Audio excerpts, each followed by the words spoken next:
আসসালামু আলাইকুম। আজকে আসছি ব্রাহ্মণবাড়িয়া সদরের পাশে শিরাইলকান থেকে বিজয়নগরের পত্তন ইউনিয়ন পর্যন্ত 9.5 কিলোমিটার যে সড়ক আছে, দৃষ্টিনন্দন সড়ক। তো সেই সড়কে আসছি ঘোরার জন্য। তো প্রথমে বলে রাখি, এই সড়কটির কাজ শুরু হয় 2016 সালের সেপ্টেম্বরে শহরের শিরাইলকান্দি থেকে বিজয়নগর পত্তন ইউনিয়ন পর্যন্ত এই সড়কের কাজ শুরু হয়। এই সড়কের কাজ এখনও চলমান আছে। এই সড়কটি নির্মাণে ব্যয় হয়েছে প্রায় 135 কোটি টাকা। তো এই সড়কের উপরে 3টি ব্রিজ রয়েছে, একটি 315, একটি 308 কিলোমিটার, আর একটি 175 মিটার। তো এই যে দেখতে পারতেছেন, ওরা এখানে আসে মানে করার জন্য আর কি, এখান থেকে ব্রিজের উপর থেকে লাফ দিবে। তো দেখতে পারতেছেন এই যে অনেক সাহস আছে। যাই হোক, এই যে দেখতে পারতেছেন।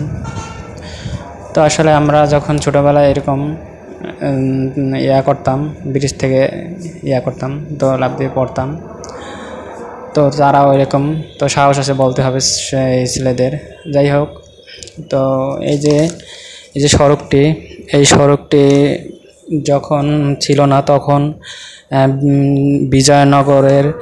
বিজয়নগর এবং চম্পকনগর আর পত্তন ইউনিয়নের, এই 3 ইউনিয়নের মানুষের অনেক কষ্ট ভোগ করতে হতো। তো এটা হওয়ার কারণে বিভিন্ন ট্যুরিজম স্পট এখানে, অর্থনীতি, কৃষি, সব দিক দিয়ে এই 3 ইউনিয়নের মানুষ অনেক উপকৃত হয়েছে বলা যায়। এই যে দেখতে পারতেছেন, খুবই দৃষ্টিনন্দন একটা হোটেল। তো হোটেল অ্যান্ড রেস্টুরেন্ট, এই যে এখানে মানুষ ঘোরাফেরা করতে আসে, অবসর সময় কাটায়। তো আসলে মানুষের জীবনে এরকম উপভোগ করার প্রয়োজন আছে।